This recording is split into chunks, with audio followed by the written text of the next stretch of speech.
Malaikat itu kan ketika mendengar Allah bikin Adam nggak ada masalah. Makhluk Allah yang lain dapat bocoran informasi ada Allah bikin Adam, nggak ada masalah. Mulai geger ini adalah ketika Adam diangkat menjadi khalifah. Di satu kampung damai-damai saja, mulai bertengkar ketika ada pemilihan kuwu. Betul enggak? Di Mesir tenang, di Mesir bukan di sini, di sana di Mesir. Di Mesir itu tenang-tenang saja. Mulai mereka gontok-gontokan ketika menghadapi pilihan presiden. Jadi setiap kasus pemilihan pimpinan itu selalu menimbulkan kegaduhan. Wajar enggak? Wajar dong. Dan ketika idqala rabbuka lil malaikati inni ja'ilun fil ardi khalifah, disitulah reaksi bermacam-macam.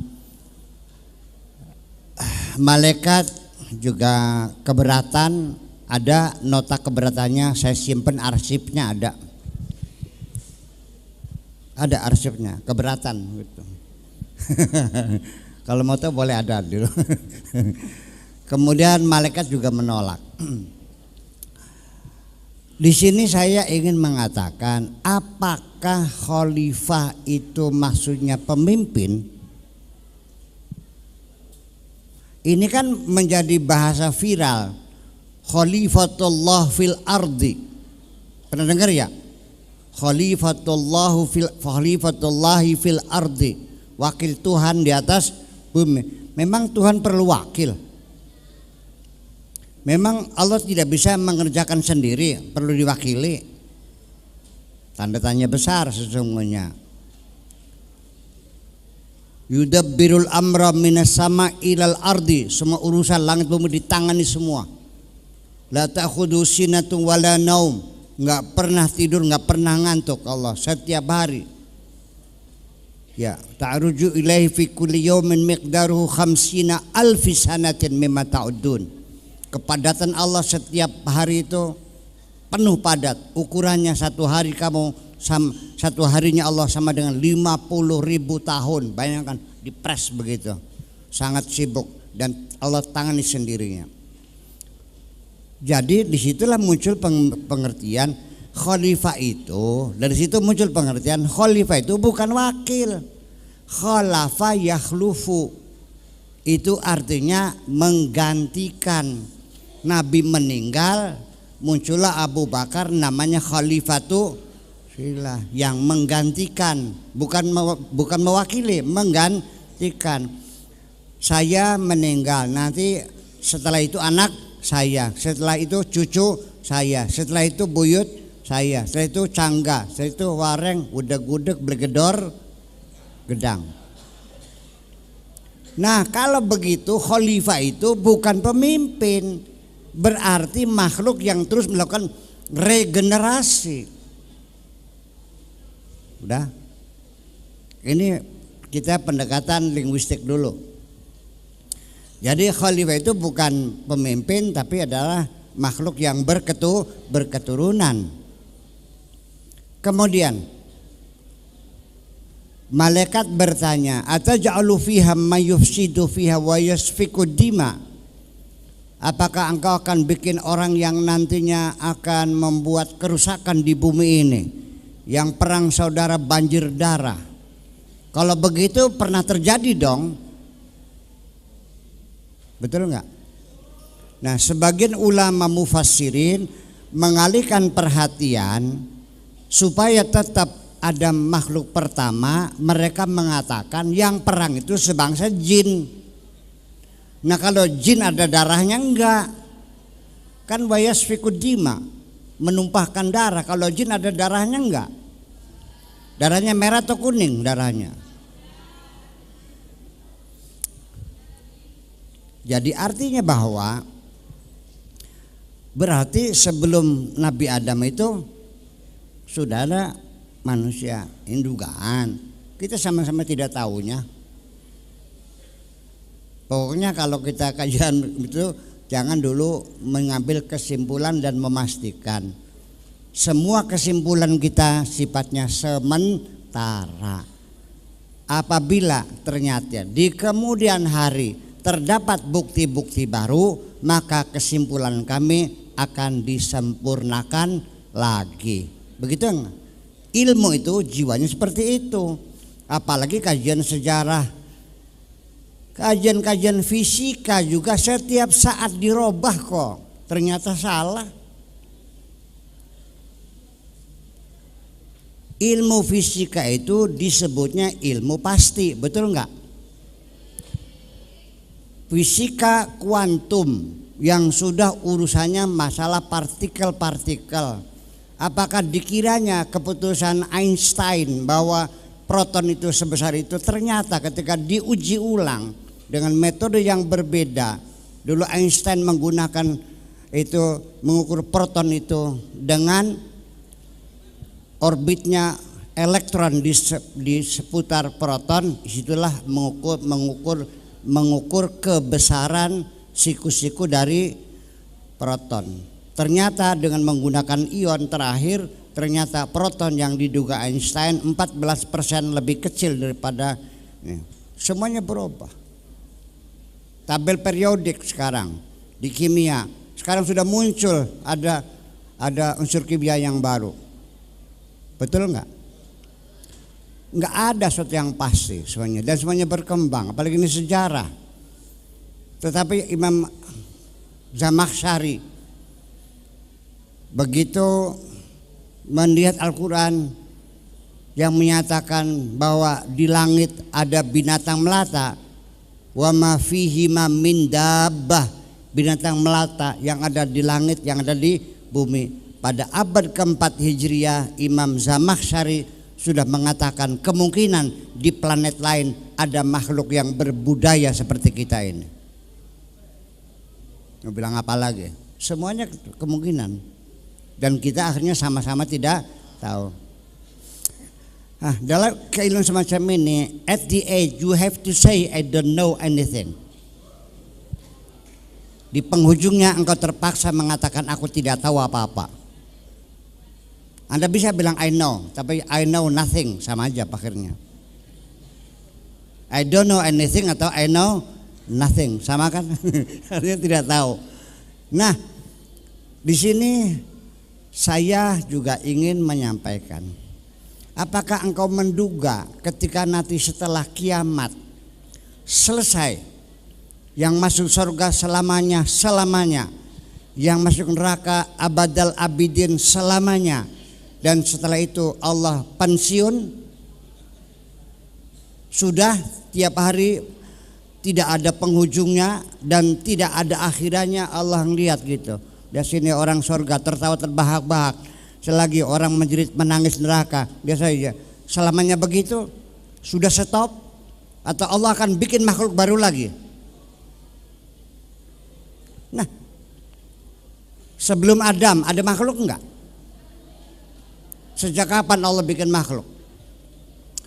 Ini sampai menimbulkan pertengkaran antara Imam Ghazali sama Ibnu Rushdi. Ini tidak akan pernah selesai. Tetapi satu, Allah itu punya sifat Al-Khallaq yang selalu mencipta. Sampai kapan? Tidak pernah berakhiran. Allah selamanya Khallaq.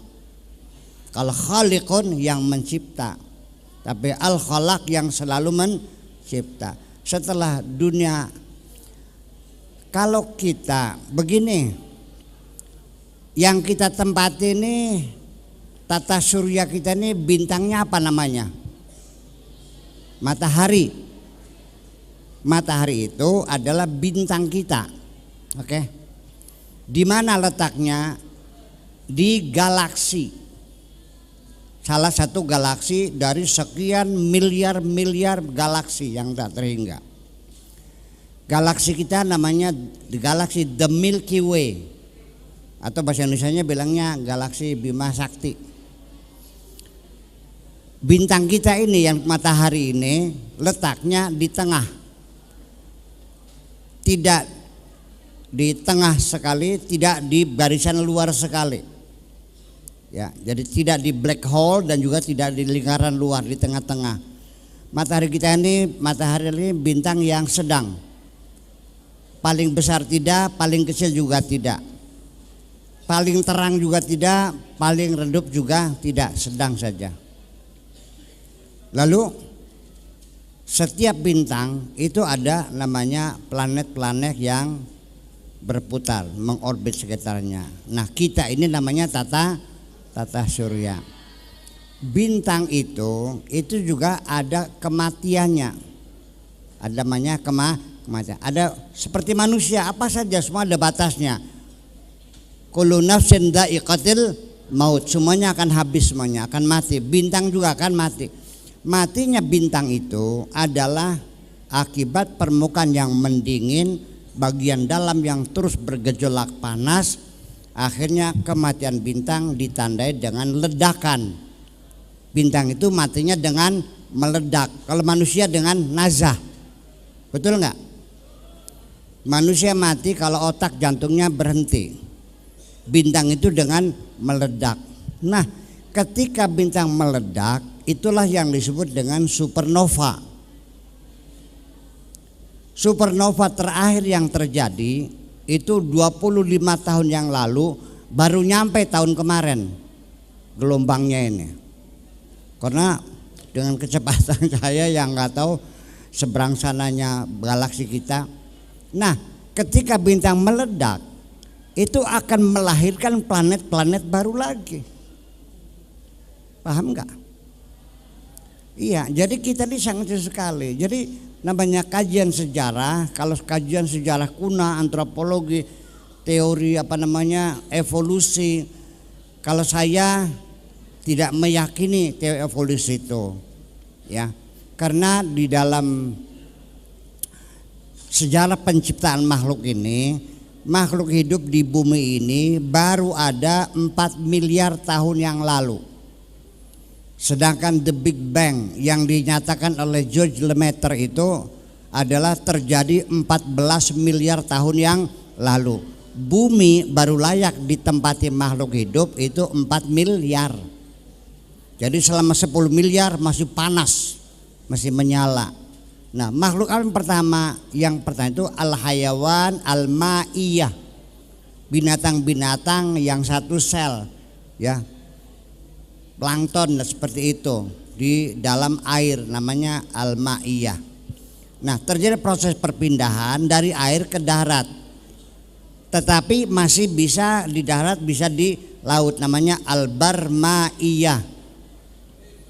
Al-barma'iyah ini adalah binatang yang hidup transisi antara darat dengan air. Sampai sekarang masih ada tersisa, seperti ular, seperti yuyu, ya bukan kepiting, yuyu namanya di darat, yang di sawah tuh, terus katak dan sebagainya. Itu, nah itu di dalam Islam diharamkan. Setelah mentas semua baru namanya al-hayawan al-barriyah. Nah, sekarang ini binatang darat yang sudah sempurna adalah onta. Itu independen betul-betul. Buktinya apa? Onta berjalan. Saya punya teman naik haji dari Chad, naik onta, naik haji pakai onta selama 2 bulan sampai ke Mekah. Itu onta ini setengah bulan dari Chad sampai ke Libya saja itu nggak minum. Onta bisa berjalan 15 hari tanpa minum. Sudah sempurna binatang daratnya ini. Itu untuk salah satunya. Nah, manusia di mana? Dari kajian deoksiribonukleik asid bahwa manusia punya DNA yang tidak sama dengan binatang yang lain. Bahwa Allah menciptakan khusus manusia tersendiri, bukan perkembangan dari binatang. Bahwa kamu bukan anak cucu ketek semuanya nih. Kamu betul-betul manusia gitu. Jadi artinya bahwa nanti di penghujungnya kita akhirnya wallahu a'lam bis shawab. Tetapi sejarah penting karena bagaimanapun sejarah itulah yang membentuk ideologi kita adalah sejarah. Bagaimanapun juga ya, makanya saya minta kepada siapapun yang sebagai pihak yang menang dalam pertarungan budaya di dunia ini, tolong tuliskan sejarah yang sebenarnya. Jangan ada yang kau sembunyikan, supaya nanti di masa yang datang anak cucu kita punya ideologi yang jelas bersumber dari sejarah yang pasti. Terima kasih.